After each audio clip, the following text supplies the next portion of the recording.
Good Friday afternoon, Central Texas weather impact alert. We've had thunderstorms on radar, even some severe weather earlier this afternoon. None of that right now, waiting on the cold front. I'll get to radar here in a second. We hit 67, average being 81. Haven't had many days where we're below that average. Kind of stayed damp and dreary across the region today. Now, some folks completely missed out on the rainfall, but if you got it, for some, packed quite a punch, especially for several hours, basically lunch to mid-afternoon from San Saba all the way to Hillsborough, Hill County. Surrounding areas even saw a few severe thunderstorm warnings. Now it's just sprinkles for the great majority of the viewing area. You can see these little pockets of rainfall here and there, basically peppered anywhere across the viewing area.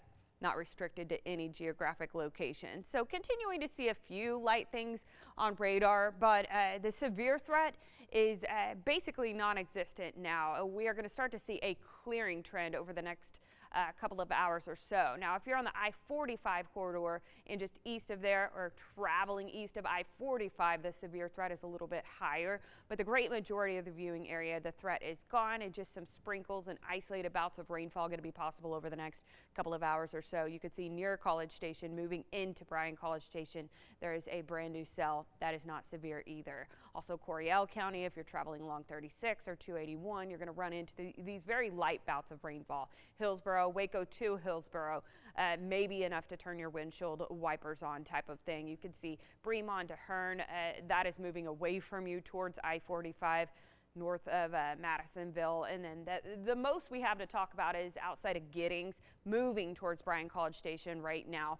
Potentially some heavier pockets of rain, gusty winds, very, very small, maybe pea-sized hail at the very most. So overall, things are starting to quiet down. If you have dinner plans, you're not going to get washed out. You just might get a little bit damp out there for maybe a brief period at the very most. We are going to see that clearing trend from west to east. Already seeing drier air in the front approaching our western counties right now. So once that happens, you're going to see less cloud cover. You're going to see winds shifting out of the north going up. It's the winds going up and the temperature, especially the feels like temperature going down, that you're really going to notice as we head on into the evening and overnight hours, especially when you head out tomorrow morning and it feels like this right here.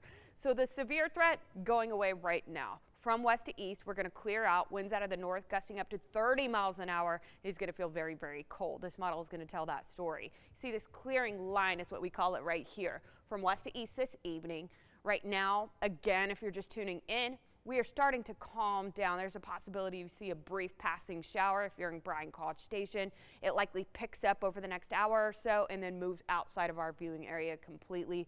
We wake up feeling like about freezing by tomorrow morning. We only rebound to about partly cloudy, 55, probably still feeling like 40s all day throughout the day on Saturday tomorrow. On Sunday, we wake up in the 30s, near 40 degrees, feeling like 30s for everyone, and rebound into the 60s, probably feeling like upper 50s. Winds lighter on Sunday versus what we're going to be seeing throughout, especially tomorrow morning, but even in the afternoon hours. It's going to feel quite cold this weekend compared to what we've been seeing. The 7-day forecast, very nice, calm and quiet as we approach next week. No chances for precipitation. We're going to have another front passing through. It's a dry and a pretty weak one compared to the one that we are about to see roll through this evening, but a pretty good 7-day forecast here if you ask me. I'm an outdoor runner, so I'm kind of liking seeing these 60s being close to these norms. The 80s were kind of scaring me there for a little bit, but again, if you don't have it 6+, download our app on your TV. You can always tune in. Whitney is an outdoor runner. I am an indoor sitter. Couch potato. All right.